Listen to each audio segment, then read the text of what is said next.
Happy Independence Day, everyone. I hope and pray that you and your family are having a blessed 4th of July. Today's gospel passage continues with the 9th chapter of St. Matthew's Gospel. It reads as follows. The disciples of John approached Jesus and said, "Why do we and the Pharisees fast much, but your disciples do not fast?" Jesus answered them, "Can the wedding guests mourn as long as the bridegroom is with them? The days will come when the bridegroom is taken away from them, and then they will fast. No one patches an old cloak with a piece of unshrunken cloth, for its fullness pulls away from the cloak and the tear gets worse. People do not put new wine into old wineskins. Otherwise the skins burst, the wine spills out, and the skins are ruined. Rather they pour new wine into fresh wineskins, and both are preserved." And these images of the unshrunken cloth and the wineskins might be unfamiliar to us, but Jesus is using these images to help the disciples of John understand that something new is happening with him and his disciples. And we should not be surprised that John's disciples react differently to Jesus. He is the long-awaited Messiah.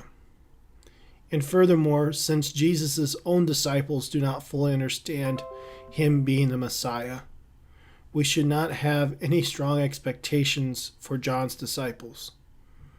They would not recognize him as the bridegroom that Jesus mentioned when speaking with them.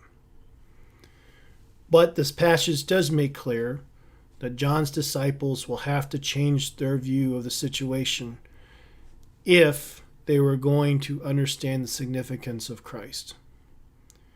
Just as someone can't put a piece of unshrunken cloth on an old cloak without causing a problem, and as someone could not pour new wine into old wineskins without causing a problem, these disciples needed to change what they believed, or they were going to have a problem. They were not going to understand the mission and the salvific power of Jesus Christ. And furthermore, these disciples of John had to accept Jesus. John prepared the way for Jesus, and the Baptist role was now complete.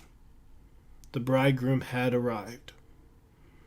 So again, these disciples of John had to view things differently.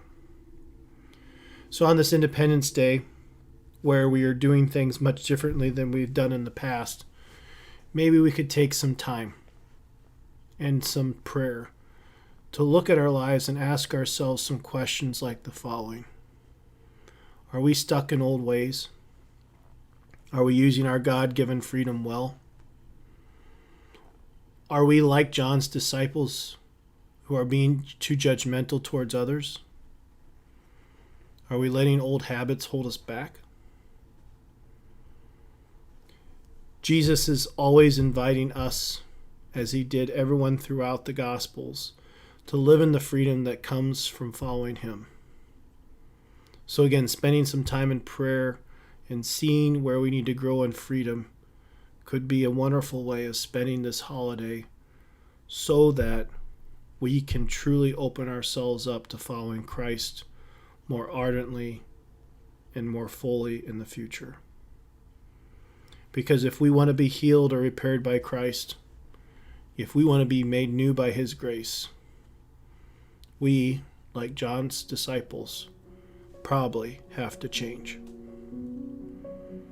I hope everyone has a blessed weekend, and know all my thoughts and prayers. Our Lady of Victory, pray for us.